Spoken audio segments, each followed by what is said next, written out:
Can you explain the key criteria to ensure that our listeners are ticking all the right boxes? Now, this is really, really important when applying for those loans. What are the key criteria that they should be taking note of? So the three main criteria they look at. One is your credit. So they'll we do a credit check on all of our clients straight away, just so we know what are we playing with, what entities do we have, what directorships. It also gives us a score. And the other thing the credit report gives us these days that it didn't used to, it gives us any live facilities. So any lending credit facility that's live at the moment, probably 95% of them anyway, will show up on your credit report. So we can have a look at 24 months of conduct on every live facility that you have, that if you're in your personal name or if you're a director of. So it's a pretty powerful tool. We have a look at that straight away, and we just make sure that there's nothing there that we don't know about. So that's if your listeners have not had a look at their credit report, you can get a free one. It takes about a week or so to come to you, but you can go on to, if you just Google Equifax, there's a couple of other ones, but Equifax is the main platform that the lenders are using now to have a look at people's credit. So I'd suggest have a look at your own credit. If you can't, feel free to contact us, and I'm happy to get a credit report sorted out for you.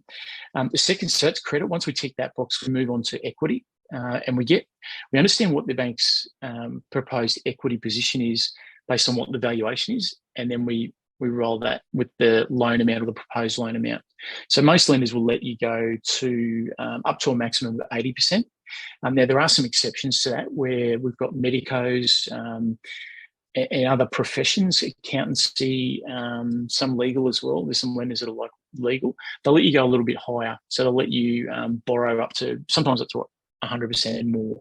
There's a couple of little asterisks with that, but just know there are options if you don't have equity, but you are interested in getting into the commercial property world.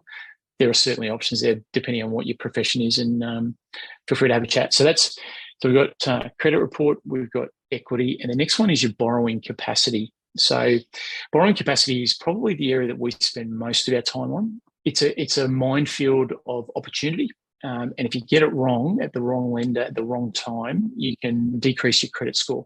So every time we put a credit application in, there's a number of points. Generally, we think it's 30 to 40 points. They won't ever give us the algorithm, but that's anecdotal from lots and lots of applications that we've made over the years.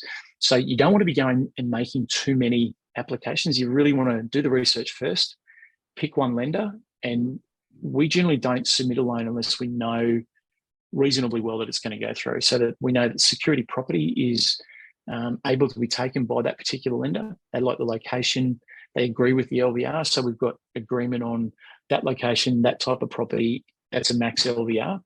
And generally, that'll be 75%, but we do have lenders that will go to 80%. And then we do have lenders that will go to 30-year terms as well. So it just stretches out that cash flow a little bit. But they're the three key criteria that we're looking at.